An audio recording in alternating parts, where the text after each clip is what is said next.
Salut, nous c'est Joseph et Louis. Après 3 mois de mission humanitaire en Arménie, nous reprenons les guidons de nos motos pour découvrir l'Europe.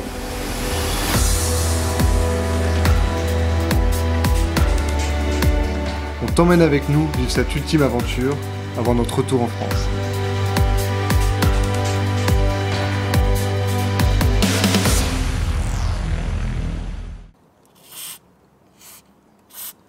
On est à quelques jours de notre départ en moto pour faire le tour de l'Arménie. Et là on en profite pour réviser un peu les motos, les nettoyer, faire une vidange d'huile moteur. Et c'est reparti pour 4000, 5000, 6000 km. On ne sait pas encore où on va, mais on y va, c'est parti! 6000 km oui, mais ça c'est pour rentrer en France. Là on partait pour 7-8 jours, découvrir les différentes régions de l'Arménie et faire de belles rencontres. Alors on a quitté Gyumri, ville où nous étions en mission humanitaire depuis plus de 2 mois. Direction plein sud, avec comme première étape une nuit au pied du mont Aragat, plus haut sommet d'Arménie culminant à 4090 mètres.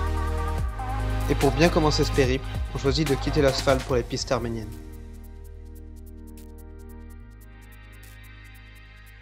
Petit arrêt pipi pour Louis. Et ici ça c'est pas beau comme petite vue là, pour faire son meilleur pipi. Oh là là là là. Bon en vrai je fais le mariole mais on fait pas vraiment les marioles là parce que là on est parti de en bas, de l'Arctique là-bas. Du coup c'est des chemins bien techniques avec de la bonne pierrasse. Donc on s'amuse bien hein, Mais l'embrayage il s'amuse moins. L'embrayage s'amuse moins ouais. Donc là on est en train de réfléchir parce que même si on se fait kiffer et qu'on a un putain de panorama là, en gros si on part par là c'est toujours des chemins de la même manière, toujours en montant pour arriver au spot de ce soir, mais encore 25 bornes. Donc on va sûrement rebrousser chemin et être raisonnable sur ce coup là. Donc walou.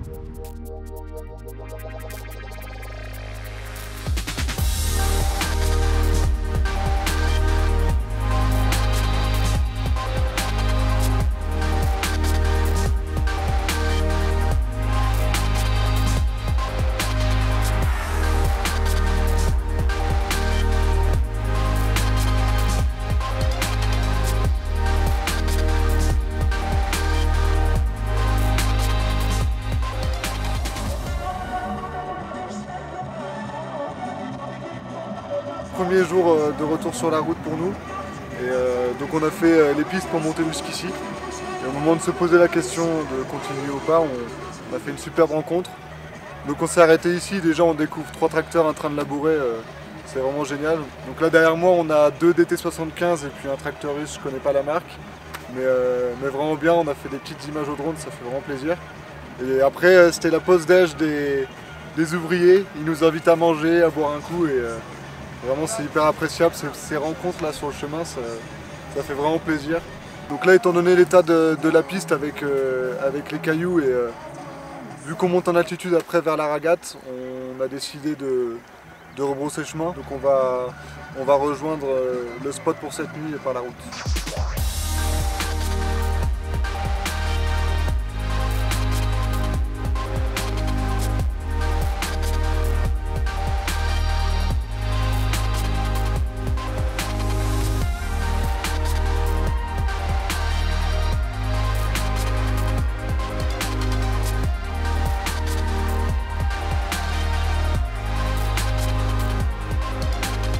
On a une trentaine de kilomètres du bivouac de ce soir et là on s'arrête pour prendre un peu de bois. Ce soir on cuisine sur le feu, du coup il nous faut du bois bien sec. Ça c'est le petit bois pour démarrer. Et là Joseph est en train de s'occuper du reste. Hein, Joseph?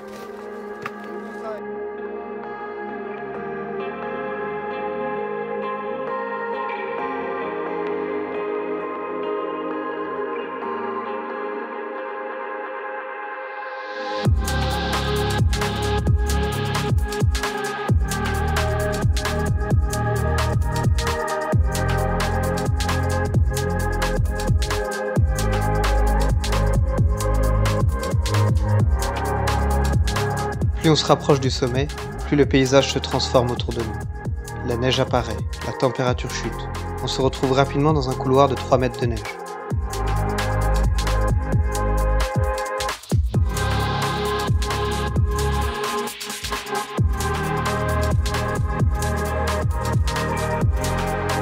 Malheureusement, à quelques kilomètres du sommet, la route n'est plus déneigée. On est contraint de trouver ici un petit bout de terre nue pour poser notre tente et y passer la nuit.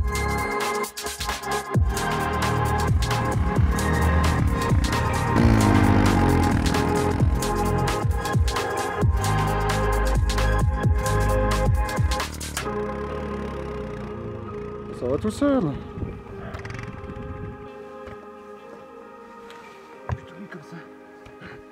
Joe, tu irais pas nous poser les bières au frigo là? Ça quelle bonne idée. Le frigo. Voilà, nous on n'a pas de maison, mais on a le meilleur frigo du monde. Un peu plus. Voilà. On va peut-être pas les retrouver. C'est bonne température là je pense. Mais c'est 15 minutes et puis ce sera parfait. Allez, en attendant, on monte la tente.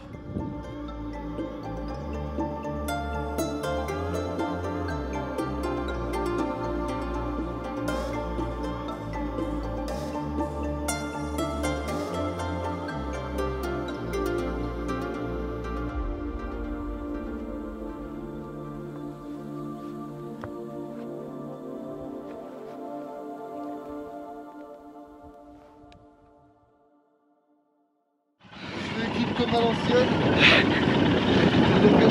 Le Grand Nord, Oh l'Arménie. L'Arménie. Bon, il fait pas très froid, il fait tout juste 0, il doit faire -1, -2.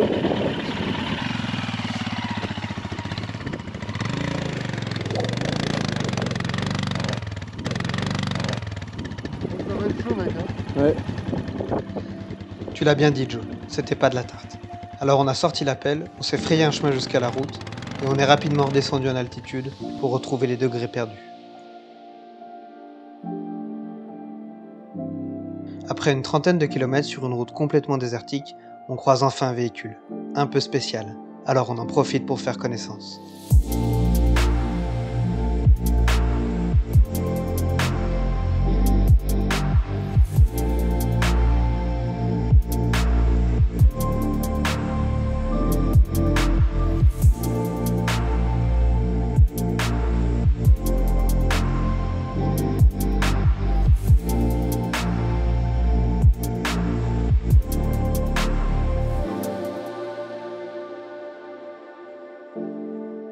On dit au revoir à notre vieille carcasse, on laisse notre signature dans l'herbe et on reprend la route.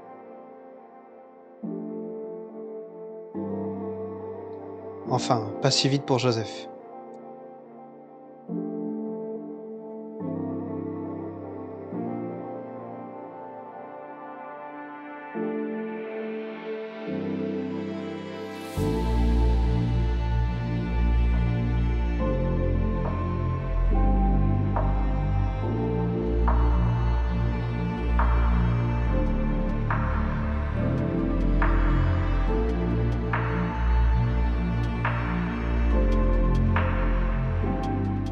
L'Arménie a une belle liste de ponts historiques. Nous passons ici sur celui d'Ashtarak, construit dans les années 1660.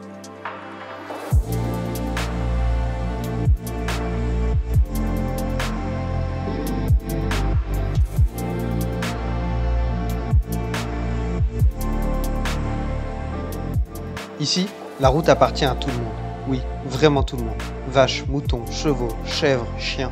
C'est assez dépaysant, mais c'est plaisant.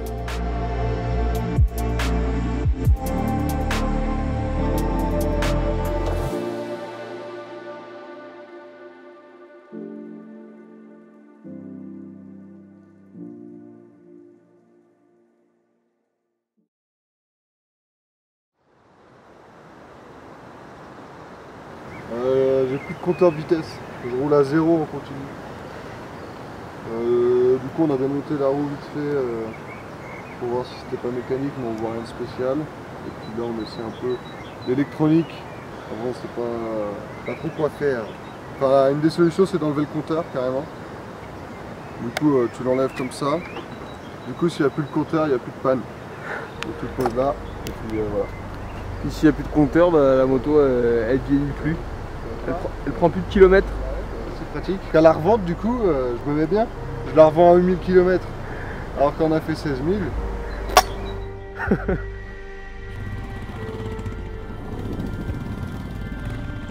On a beau chercher d'où vient le problème, on trouve pas.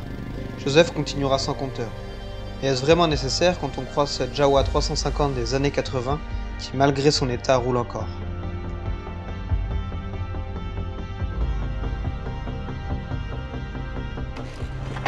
Bon, voilà, on se retrouve au milieu de Angels Canyon, à côté de Vedi en Arménie. On a posé toutes nos affaires chez un gars super sympa qu'on a croisé sur la route.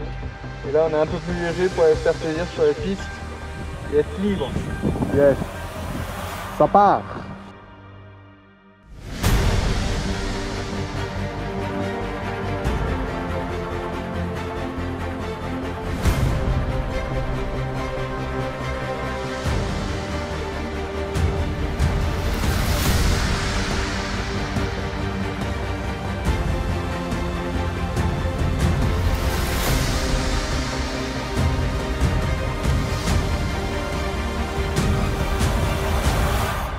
On était en train de rouler dans le Angels Canyon et là on trouve un troupeau de 600 moutons avec David. David qui est berger avec son cheval, ses chiens. Ces rencontres font plaisir. L'Arménie comme on l'aime et on la découvre et c'est vraiment super.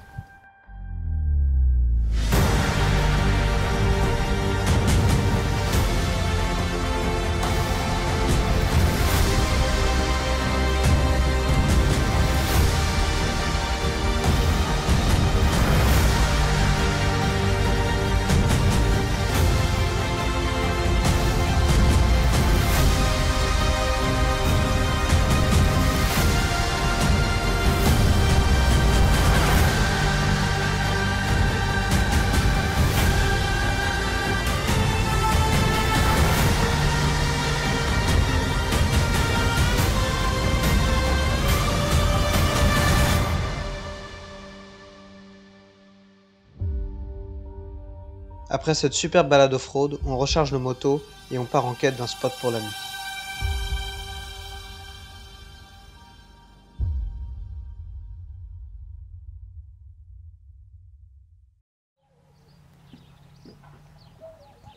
Lui, c'est le berger qui nous a très gentiment invités chez lui pour dormir. On le quitte au lever du jour quand il part avec ses 150 moutons en pâturage.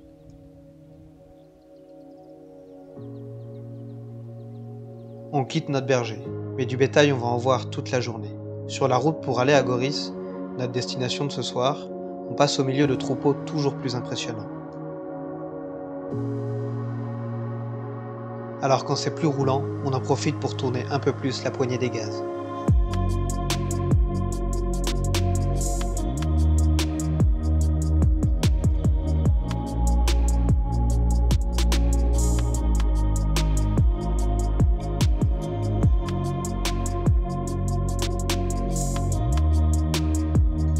À 100 km de Goris, on quitte la route pour un chemin direction le monastère de Gnedévank.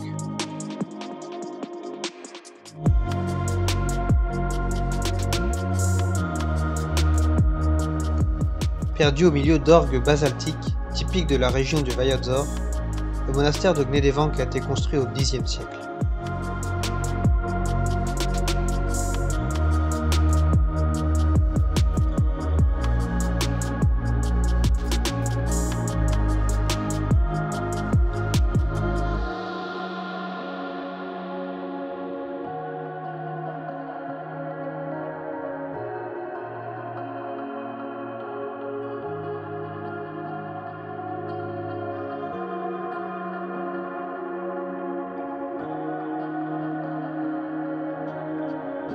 Non loin de là se trouve la ville de Djernouk, connue pour ses chutes d'eau impressionnantes.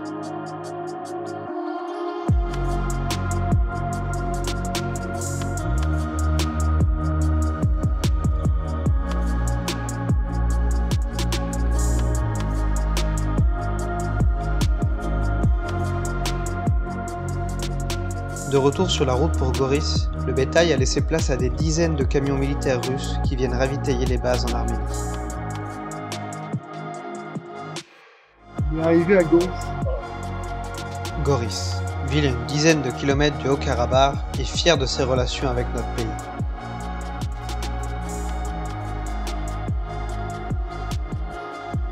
La ville est entourée de grottes troglodytes et baigne dans une nature verdoyante.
Après avoir découvert les environs de Goris, on reprend la route pour rejoindre le lac Sevan.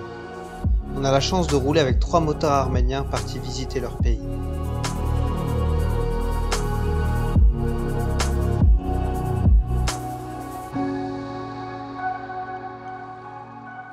On bivouaque les pieds dans l'eau.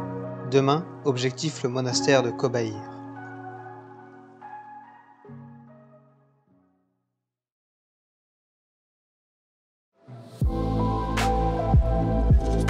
Pour accéder au pied du monastère de Kobaïr, on a dû emprunter cette petite route, un chemin d'1 kilomètre de long, très rocailleux et assez technique à faire avec nos motos chargées.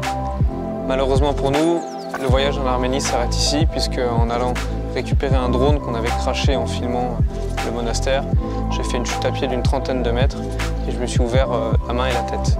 Résultat, 4 points de suture à la main et 1 point de suture à la tête. À croire que l'Arménie voulait nous garder encore un peu.